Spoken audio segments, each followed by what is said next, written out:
I think We are. I think we are. We are. We are live. I think so. Hang on.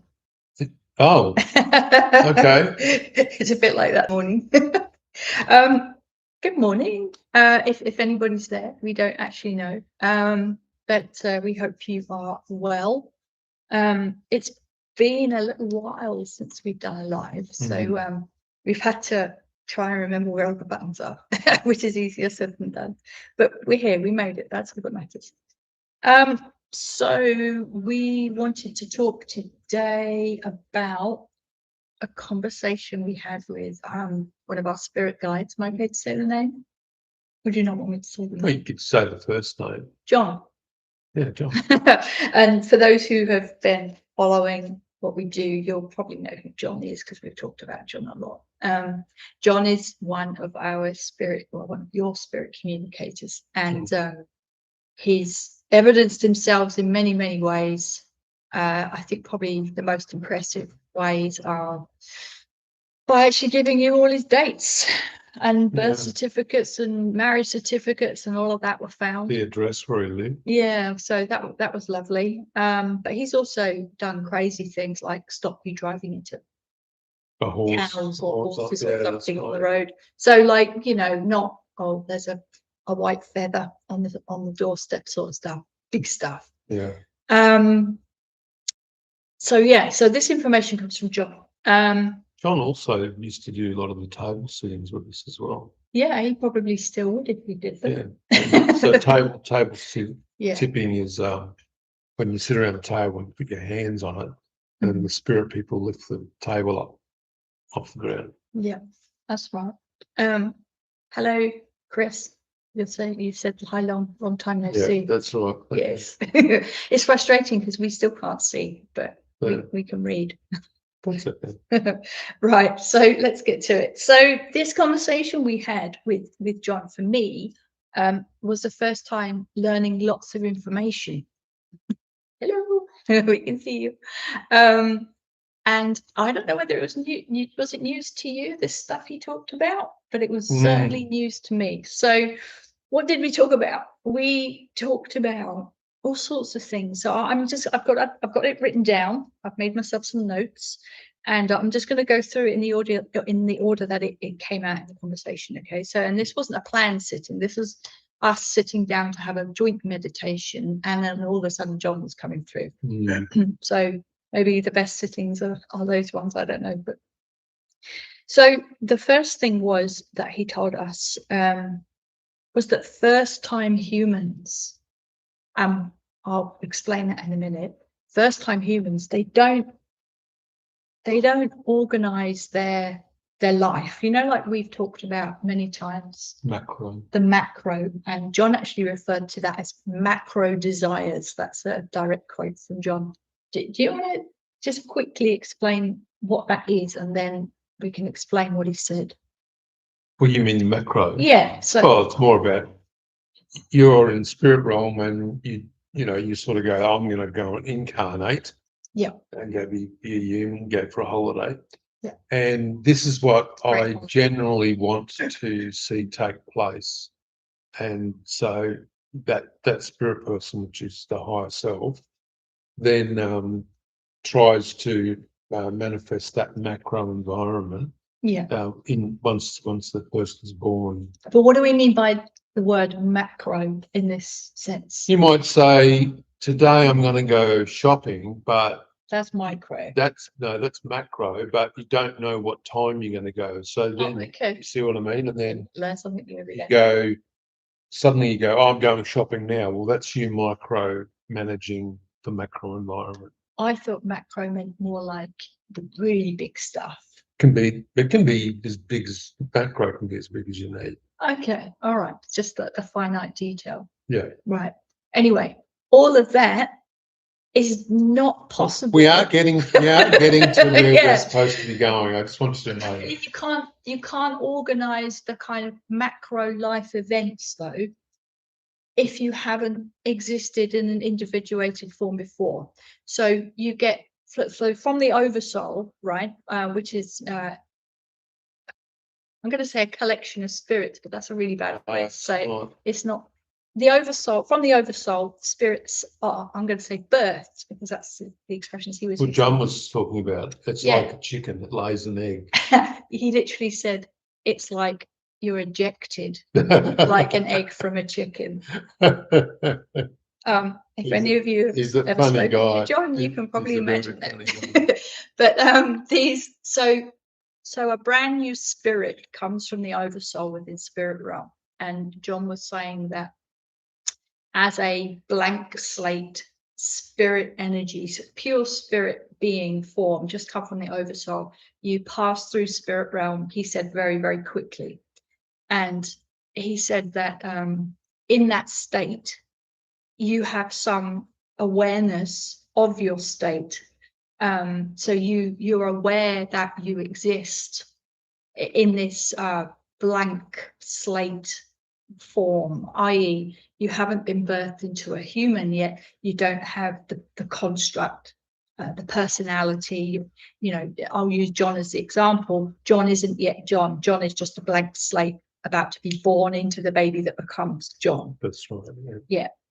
So for those spirits that are coming direct from the oversoul to birth here, they don't have the ability to organize all those big macro level events. Yeah, the new souls. Yeah. So that organization of your life, that planning before you come to earth, only really applies to the spirit beings that have come from the oversoul down to earth. They've passed over and they've come back into spirit realm with their individuated form intact. Then they're able to go, hey, I'm going to go back again. Hey, this time I want to try something different. I'm going to have a go at A, B, and C, right? So for the second time onwards, for how many times they want to come here, they have that ability to organize the macro events. So that was the first thing, and I thought that was really interesting. Anything else to say to that? No. All right. Okay.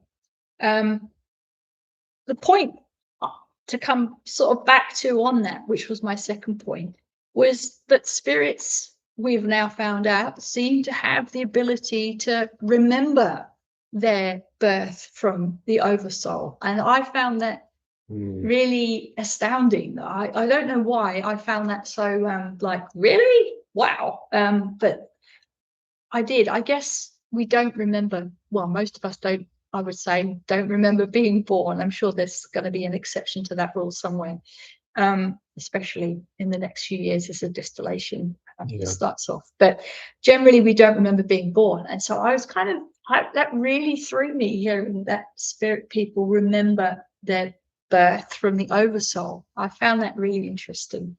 And the fact that they're even aware of passing through spirit realm as a blank slate, and the fact that they even remember being a blank slate. Yeah, well, I mean, obviously they've got consciousness, but the first thing is that you don't know what language you're going to be speaking, right? Speaking. Yeah, so you don't know. You said speaking. No, speaking, and then you don't know what part of the planet you're going to incarnate on. No. So you can't expect to be able to be talking to yourself. No. You just know that you are in existence. Yeah, yeah. Until you get to the second plus time around, and then you can have some say in it. Yeah. Okay. Okay, so all of that conversation went on for quite a while, and I don't know whether anyone's got any questions about that, but the second part of the conversation was all about clones. I just kind of casually, please ask questions. Yeah, of course. I just casually threw into the conversation, as you do with spirit people, do clones have souls? You know, like it's not something I've ever really stopped to think about. But that's the reason is because, you know, they're talking about cloning people, right? So they may have done it in the past, but and so you started asking John questions about that. I did, because if that's what they're going to start doing, then that's really important. Yeah.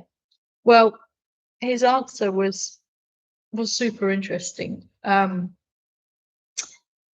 So I hope I do John justice in explaining this. So basically, John said that a spirit consciousness is absolutely intertwined with the biological cellular matter of the human form, of the human container.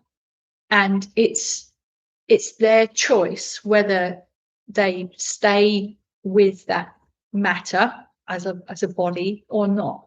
So when we pass over, they let go, they untwine themselves, and they move back to spirit realm, right? So we'll come back to that question in just a second. So with cloning, and of course this is all hypothetical, right? Hypothetically, we understand that they take material, biological material, and then clone somebody. Let's say they clone me.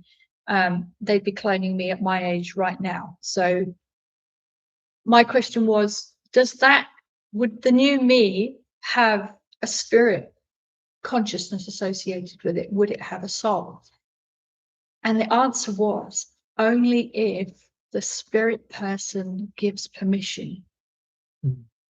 Only if they give permission. But that means there's the potential for a clone to have a soul. Yeah, of course, a spirit component, because the consciousness is associated with your cellular structure, right? Yeah. Now, if that cellular structure is used to clone somebody, that means that they'll have that. And this is the problem. So there's this big issue. Suddenly they make a clone of Syann, as she is now. But guess what? She has no training. She doesn't know how to speak. Yeah, it's like being born at she's got no way to know how to navigate life at all. Nothing. There's nothing, because your construct is what helps you and supports you to guide you through your life. And you've built that construct as you've gone along, went to school, and you've learned lots of different things. And so that's the problem with the whole cloning process. So I think that the reason that conversation came up is because if certain people on this planet believe that they're going to be able to move themselves from one body to the next, they'll have to work out how to map the full construct from their current body to their new body. But is that even possible? And by construct, we mean the personality, right? Because it's the spirit within the container that creates that personality. I know these are big questions. These are coffee questions. I'm not drinking coffee at the moment. I've got no coffee, so that's the problem. I just think about what the Zetas do. So the Zetas, they continually clone themselves and then move their consciousness across, but they bring all of their construct with them as well, right? And that the previous body no longer has the consciousness or the construct with it. Okay. So what would have to happen is a person would have to know how to project themselves into their new body. But there could be technology that's created that will allow people to do that. Maybe that would be part of the assisted technology processes. Well, yeah, if they've back engineered stuff from craft, they're definitely going to have the ability to be able to do that. I just saw a comment there. John, plucky John. I'm fairly Eugen. I think he just rewrote it. You rewrote it. Yes, exactly. How can a clone have any will to live or be animated in a way without the motivation of the spirit? They can't. They have to have that spirit consciousness attached to their cloned container in order to be animated. This is what the Zeta's been saying about the abductor race, that they've been trying to create clones of maybe their own race or whatever. But no, sorry, not of their own race, of humans. So if they take genetic material and then try to make a human, they can't animate it because no spirits will engage with them. That's right. So once again, it comes back down to the spirit has absolute control of the human container. Without a spirit, a human container cannot be animated. It can be, I guess, I think the analogy John used was it would be like being in a coma. So the body's technically alive, but there's nobody home, there's nobody in there. So yeah, but all of that conversation means that there is potential for a human to have an animated clone if the spirit person was in agreement that yes, they were going to do that. And then John said in that case, it would be like a copy of the spirit person. It'd be like a part, like it'd be like a shared process, I guess. The spirit would be over two bodies. There's another question. So when twins are born, is it one spirit or two spirits? Oh my God, that's such a good question. You see, so we could ask the spirit people that and ask them what happens if triplets are born. Two twins. Or triplets, sorry, or twins. Share a spirit consciousness. Just to answer Trish's question, what if you decide not to come back ever? So what happens is that most people just sit in the spirit realm and just do whatever they want. But it's the Zetas have said that, and spirits have said, generally a person will hang around the spirit realm for about 200 to 300 years. And there's a reason for that. Remembering there's no time in spirit realm, right? That's because when you think of somebody, as if you're here living and you think of my dad, if I think of my dad, he can come and talk to me. Well, obviously I'm a medium, but that means that while people know somebody in spirit realm, that spirit can always be called to come to them. That doesn't mean you can talk to them or anything, but you can be called or somehow, given a bit of emphasis to come out of spirit realm. So basically, generally after a few generations where people no longer remember a person, then what happens is you don't disperse, you re-enter the oversoul that you came from, and you take with you all of the experiences that you had back to the oversoul. But you don't remain as the personality that you are. Yeah. And John talked about the ability to move into more of a consciousness state without the construct whilst in spirit realm as well. Which I thought was interesting. And I've heard about from other spirits as well. So maybe there's like maybe that's what spirits do. They spend more and more time in that consciousness state, and maybe when it gets to a point that they just stay there, and then that's the reintegration process into the oversoul. I'm just hypothesizing at this point. But from what we've been told, there has to be a situation where someone might say, well, okay, I understand what you're saying, but what if you're famous? Okay. Yeah. Well, there has to be a provision made that for people that are famous, unfortunately, well, for them, that because, some of the passed over years and years and years, say, 50 years ago, whatever, everybody's going to remember that person. It could have been a singer or an actor or whatever, right? And so there's provision made for that person if they want to move into the oversoul, that they can't be called back from spirit realm just because people are thinking about them. So are you saying they would create a copy, somehow a copy? Yeah, they could. Well, we know that they can create copies. So yeah. Who's they? Well, spirits can. Spirits can create copies. Yeah, of course. Oh, of course, yeah. I'm talking about. Yes, you know that. No coffee. No coffee. And what about so just go rolling with the kind of cloning thing at this point. And I've got a good idea about this, but what do you think the implications are for things like blood transfusions and transplants? Yeah. Because you're taking material biological Well, material that's from one container to pop it in another, right? it's not up to me to tell people about that stuff. I think people should research that information for themselves. You reckon? Mm-hmm. Okay, but you know the answer, don't you? Yeah, but I'm not saying anything. Ooh, that's Someone says, "Happy frustrating. you guys are back." Thank you. And then the life of Nala. Is a spirit aware of its past life once it integrates into the oversoul? I think I asked John that. I think he said no. Yeah, because once you go back into the oversoul, that conglomerate consciousness, Yeah, you then become individuated.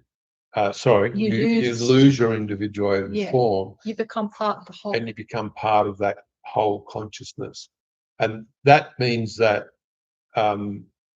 you have chosen to go back into the oversoul. Now, let's say I pass over today and I'm standing in spirit realm and it's 200 years have gone by and the cost of living's gone down. So I decide I'll go back because food's cheaper now. I can afford it, right? Fill the tank up. Yeah, fill the tank up. So I haven't been back to the oversoul, but what I've done is I've decided what I'm going to become when I move to the three-dimensional space. So That was really loud, that one. And that means that I'm going to create a macro desire.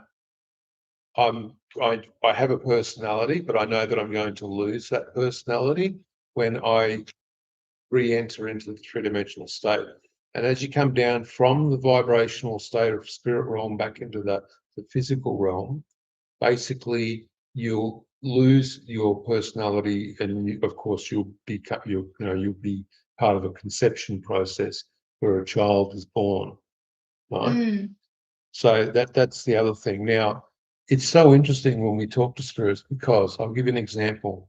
Syann might say to one of the spirits, "Oh, what did you do in spirit realm today?" And they'll say, "I can't remember." Yeah, and Right. that's a common. And that's because they've left that frequency Yeah. and they're now back in the three-dimensional space. Yeah. Then we talk to them about it and they go, "Well, if I go back to spirit realm, I'm probably not going to really remember this conversation either." Yeah. So do you see the difference? So you have to understand that because it's like two radio stations, they're completely separate. One's in spirit realm and one's here. They don't know what the other one's doing. Yeah. And for a spirit person to talk to us in this space, it's like they've got to somehow poke their head through into the other frequency. Yeah. I think it's quite a common phenomenon for new spirits learning how to communicate through a medium. And yes, they actually have to learn how to do that. Quite often they don't remember much about themselves when they first start speaking. It takes a while for them to get going and to recall their memories and all sorts of details about themselves. I think that's quite well documented. When the funniest thing that I experienced with spirits was once I actually had worked out how to do proper trance work with a proper spirit guide, I ended up being put into spirit realm and I was sitting on the footpath in spirit realm, right? And there's people walking past and I looked up and I saw this oval shaped hole and people would stick their heads through the hole, but what would happen is they would then come out on my face when I was sitting and would maybe start speaking to the people in the room. So I could hear what they were saying, but I couldn't work out how they actually were able to do that. So Yeah. it was a bit, a bit disconcerting to work out how this was all happening. Yeah. And what would happen if I actually looked through the hole? You know what I mean? Like, you took a photo of me in trance once. Do you remember? And there's like a face sticking out through a hole in the wall. Yeah, that's right. Yeah. Yeah. Same thing with this. Yeah. I know we went completely sideways then, didn't we? We did. Yeah. Okay. All right. So, I mean, I want to say that's pretty much what we talked about with John the other. Well, it's what I talked to John about the other day. I don't know. Has anybody got any questions about any of that? Like, or is there anything else you want us to Yeah, have a chat this is about? just we're only really talking about spirit stuff today because we didn't even know that the spirit. Well, that's not true. What happened was I walked through the room and I saw a spirit, and spirits appear to me as steam, like a cloud of steam. Mm. And I thought it was a spirit that I thought it was a different spirit. Anyway, I wasn't thinking much about it, and we just sat down to meditate. The next thing we know, John was talking, and I thought, oh, I didn't know that was going to happen. So it's not always that that they're going to come and speak or whatever. And other times, just spirits just turn up anyway. They can be attached to other people. I've got a good question for you. You've got a good question, have you? Okay, go for it. What came first, spirit people, individuated spirit forms, or the oversoul? The oversoul. The oversoul came first. Yeah, because spirit realms are technology. I've got you. Because that can't be right, because the Anunnaki have told us that they needed to create a place because the spirit people forms were floating around, they had nowhere to go. So they created spirit realms. So the spirit forms were already in existence. Some were, yes, but of course, spirit has always existed. So just because there's a spirit realm associated with this planet, and if there's any other planets out there with life forms on them, and they have the recycle process of going from physical to non-physical, they'll have their own spirit realm. Or else what you'd see happening in spirit realm is you'd see every type of entity that is got the ability to have some sort of a spirit all in one place. So are we saying the spirit, I don't know what to call them, spirit beings, in their pure form without any human association, right? The spirit beings are just everywhere. So they're everywhere. Well, like as in they're not just there because spirit realm was there. They were there. They were just naturally hanging around and naturally associated. You're about to answer your own question, okay? Did the Anunnaki have spirit? The Anunnaki used a process, they say, similar to spirit. That's right. So there you go. You answered your own question. So you're saying, I need more coffee. So you're saying that when the Anunnaki created humans, just by natural association, they brought spirit energies with them into this Earth atmospheric space. What? Okay, I understood that. Did anyone else? Just say it again. Okay, so when the Anunnaki created humans, right? Right.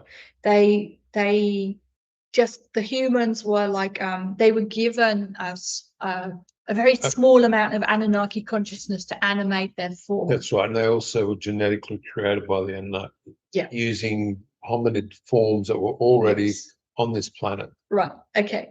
And so we've got these early consciousness humans, I'll call them early consciousness hominid forms, wandering around, doing their thing, which with the Anunnaki. And then we're told that the Anunnaki noticed that the humans were starting to display a further level of consciousness, and when the human form died, that consciousness had nowhere to go. It was just free floating around. Where did it just develop, or where did it come from? Where does the originating spirit energetic form come from? Before the spirit realm existed, the consciousness came from the Anunnaki. So are we saying that's because remember, they have their own spirit realm. Okay, so we're saying that, and they didn't want our spirit realm mixed with theirs. So what they did was they just created. It's why I call it a technology, because they just created a place for everyone to go. So you're saying that the pure spirit energetic form what we know as spirit Mm. is actually originally an Anunnaki based But that was like, energetic form. I mean, how many cycles of civilizations have there been? I think the Zetas have said we're in 6 or 7 cycles of humans. So, you know, we're not the only humans that have been here. But they did previously. this process about 300,000 years ago. And the rest. Yeah. Yeah. So no one knows. But did I finally answer the question? Yeah, I think so. Yeah. Right. John Okay. says, I can't recall if you've ever spoken on the topic of walk-ins. We know a lot about this. Can their agreement be negotiated whilst one is still in a body and then move to another life that has no will to finish out? So I think you're saying that a person can negotiate with, so a spirit comes and negotiates with my spirit, and I decide to go over to spirit realm, and then the walk-in takes control of that. I think that's what you're saying. Hang on. Can one is still in the body and return? So basically, are you saying that? Well, it says the other one, and the other one has no will to finish. So if a human has no will to carry on living, could there is such thing as walking spirits. Yes. That we've met people that are. We haven't met someone in that particular Oh, context. Have you? I have. Oh, Have you absolutely. actually? Yes, I have. Actually. Okay, it's a morning of learning for everybody. Yeah. We don't have coffee, but anyway. No. So yeah, I met someone. Basically, they said that they were just standing there, and they suddenly were 13 years old. Okay, I know who you're Yeah, talking now about. you know. But what was the context? That context was that they didn't want to carry on living. No, well, I didn't. I don't know. I never asked them that. Well, But the point was that there must have been agreement between the two spirits that they would do the swap. Look, spirit realm is not as easy to understand as people try to make it. Right? And we definitely don't have all the answers. Yeah, okay. I've only been in spirit realm a couple of times, and the only times I've been in there, I had to be taken there, and I wasn't allowed to speak to anybody. That was the other one. And I was allowed to only see a certain amount of things. So it's a very controlled environment for the living. They don't want the living in spirit realm. Now, a lot of people confuse spirit realm with the astral. That's why you get so many people going, oh, well, there's, you know, I was talking to these spirits, or I was doing this, or I was doing that. Yeah, no, you're talking to people that have been alive previously in the astral, and we talked about that in one of our last videos as well. We did. Then, so Anala says, is it possible to change the physical DNA of the body one inhabits, as I've heard, to change your own physical DNA? Well, I would ask that a question like, what happens if somebody's subject to radiation? What actually physically changes in their body, you see? But if you're saying, is it possible to change your DNA using epigenetics? And epigenetics is a conscious-based process where the gene is attached to DNA, right? And so, and I hope I get this right, epigenetics can be turned off and on in the gene. Remember? Genes can be turned off and on. Yeah. And so it's not that you're changing your DNA, it means that you're changing your genetic structure. I wonder if that question relates to you see a lot of videos that say, I'll activate your that's what the question is there. And stuff like that, don't you? Like sort of pseudo kind of. I don't know. I guess it's context. Satori, it says, does spiritual awakening activate additional DNA strands? There you go. Look, I think I want to talk a little bit about this because let me give you some information about how you all materialized into this physical form. Wherever you're from, if you're from a different race and you're not human, or you were from spirit realm, generally what happens is there's this thing called a Merkaba, and that's like your outer shell, right? That outer shell holds in it all of the symbols that are required for you to develop your abilities, right? And so you may pre-design those symbols before you come into the physical form, or under your macro agreement that you have with your spirit self, there will be a time when you'll have a spiritual awakening and those symbols will activate. Now, you may not have had the symbols, they may not have come with you, but we've had situations where symbols are suddenly given to a person via extraterrestrials. It could be from your own race. And then all of a sudden, everything around you shifts. And now you've got all these abilities. Now, you don't know how to use any of them. And basically, you have to work out what the first ability is. But I've seen it happen, and it happened to me. And so, yeah, you know, I've and had you that as well. too. So, Yeah. um, But I wonder if some people have got those the symbols confused with or mixed up with the DNA, or I wonder if the symbols are somehow related to DNA I think if you or don't know something. about the symbols and how they come with you and how that they're charged with performing a specific function, you're always going to say, well, I had an awakening and my DNA was changed. Now, a lot of people, and I know there's hundreds of thousands of people on social media saying we're all going into the fifth dimension and we're going to do this, and we're all activating and all this sort of stuff. Basically, what's activating is the symbols that you brought with yourself, because now you're paying attention to what's going on. So you've made a decision that you are going to become more spiritual, or you've had an experience where you started to question your current physical reality or your construct. And so then that gives that symbol a chance to manifest in you. Okay. So we're coming at it from a completely different way and not talking about it as if it's like a global frequency shift. Yeah. Because individuals shift. They don't need a global frequency shift to move into a different state of being, because individuals can do it for themselves.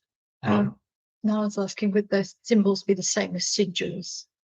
They can be, but they're not sigils that are known by humans. That's the other thing. So you couldn't sit down and draw a sigil and then go, oh, that's part of my Merkaba. Well, obviously, you can insert it into your consciousness, but the symbols that are brought through would come from a race. So if the person's a hybrid extraterrestrial, then what will happen is the race will have predetermined what those symbols are for you.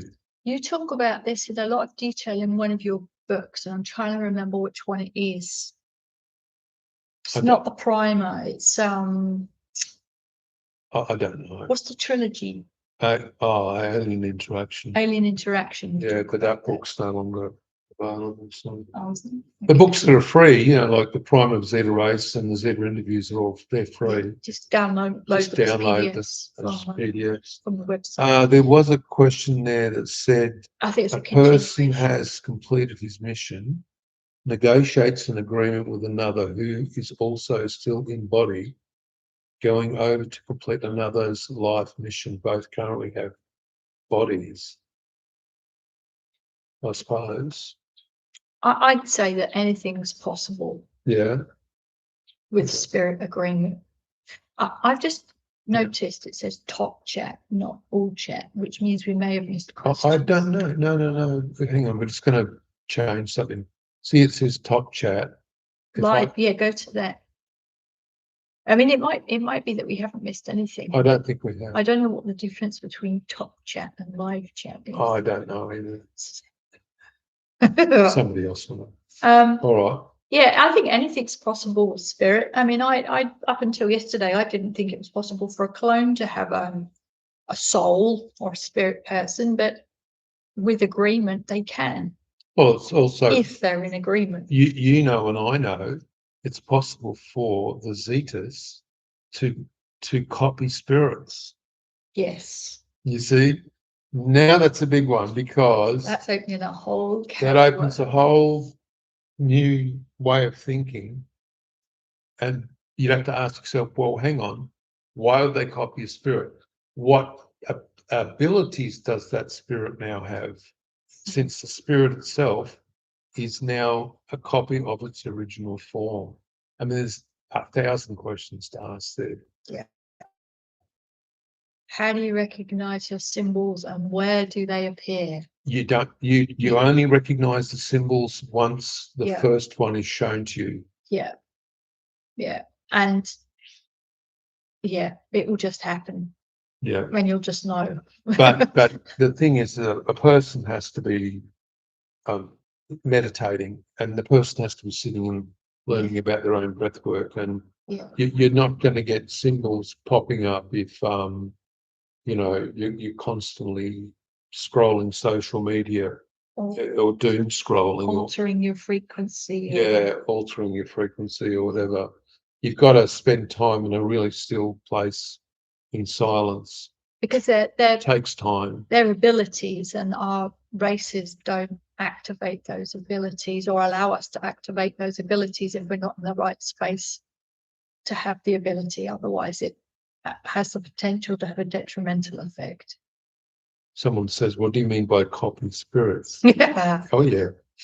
Yeah, they can duplicate spirits. Extraterrestrial technology is very advanced. Yeah. I laugh when people say, oh yes, these aliens were just humans, but they're from the future.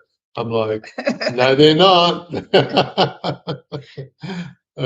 So and the other thing is of course timelines. I mean, you start talking about timelines, things become so super interesting but confusing all at the same time as well. Timeline stuff is just bizarre. Really is bizarre. Yeah, the symbols can appear to a person mentally, but they can also they can appear in they can be given in multiple ways. That's the other thing. But the question is, you've got to ask, what if you brought all of your symbols with you and you have them all with you already? How do you access the first one? Well, that's not easy and it's not hard, but it's more about how often do you meditate? And is the symbol in a form that you would recognize, or is it just an energy?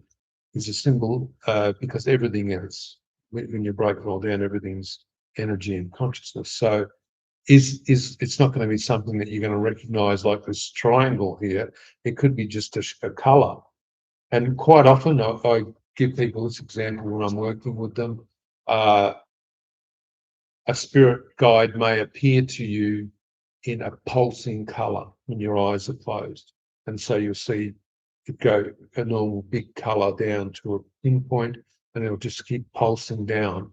And that's the guide moving around and into your spiritual space as well. So, you know, but there's also physical reasons that takes place as well, depending on if you've been outside in the light and what sort of stuff. So, yeah. Whew, how about that? All good. All good? Yep. All right. Well, I think that we've done enough speaking, and it was lovely to see everybody. Yeah. And we hope that we answered all of your questions properly. And you know what? If you want to, you can leave comments after the video, you know, about, and we can answer questions there as well. Yeah. And if you haven't subscribed, subscribe, because we keep trying to work out why people haven't subscribed, but we noticed that that's across a lot of channels as well. All right. See you later, everybody. Bye-bye.